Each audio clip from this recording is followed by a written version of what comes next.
Dear friends, I want to wish you a Shabbat Shalom on a very special Shabbat, as I will be joining with over 5,000 fellow Shluchim from every corner of the world, countries that you may not have heard of, countries that you don't even know there are Jews there, cities, towns, college campuses, hospital chaplains, people who are looking after every Jew, no matter where they are, even in prison. People are making sure that every Jew is not lost to their people. And like Rabbi Jonathan Sachs would always say, the Rebbe taught us how to search for every Jew with love, in the same way that Hitler Yamashmo searched out every Jew in hate.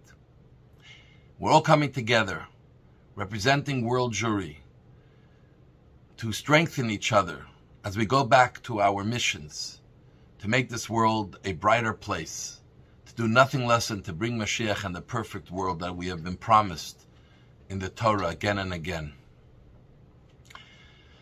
This week, the Torah portion is Chayei Sarah. We talk about the death of Sarah. After Sarah passed away, Abraham realizes that he has a son, Isaac, who needs to get married.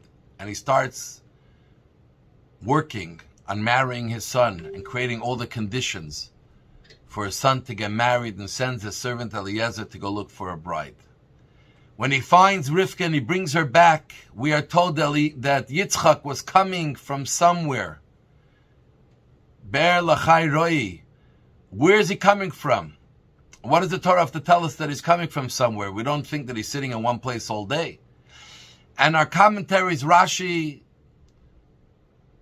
notes that Yitzchak was also on a mission. While Abraham was worried about finding a wife for Yitzchak, building his household, especially that Abraham lost his wife, and there is no more a full household of Abraham, a husband and a wife, Yitzchak went to find Hagar, his former maidservant and wife, to marry again. Just think, my friends, two Jews that only have each other. There were no other Jews then. What is each one busy with? Abraham is busy with caring about what can I do to make Yitzchak's life better.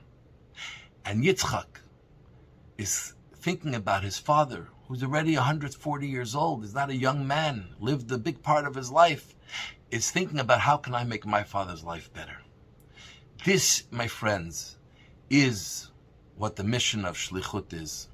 There are Shluchim of the Rebbe who dedicated their life and dedicate their life every waking moment, them, their wife, their family together, to always be there on call and search out every single Jew. But every one of us is on a mission as a Shliach from Hashem. And how do we live as a Shliach? Think about another person. Isaac thinks about his father before himself. Abraham thinks about his son before himself. Obviously, we have to look after ourselves, make sure we're healthy, we're well, we're doing all the things we have to do to take care of ourselves, our family, our Judaism. There's no question about that. But that should never come at the expense of others. Always keep your eyes open to think about others. And our sages tell us that actually when you're in need of something, search out someone else in need, help them, pray for them.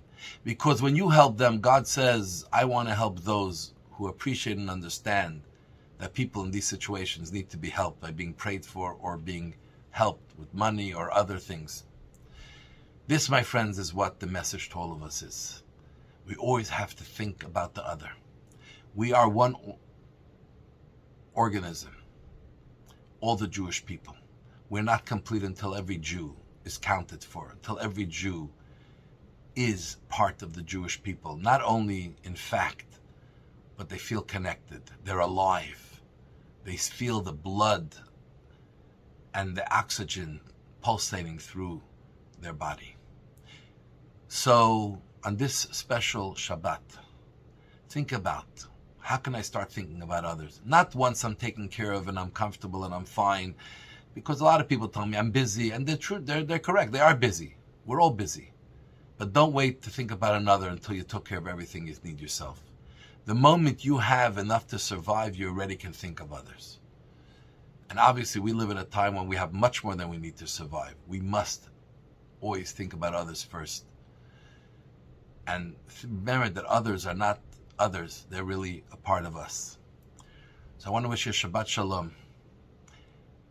Join in by going to Chabad.org, Sunday 5 o'clock, and get a feeling of the energy of all the shluchim together in one room for a great event and dinner and speeches and videos and energy and singing that you'll never see or you never saw. Meanwhile, God bless you all. We love you.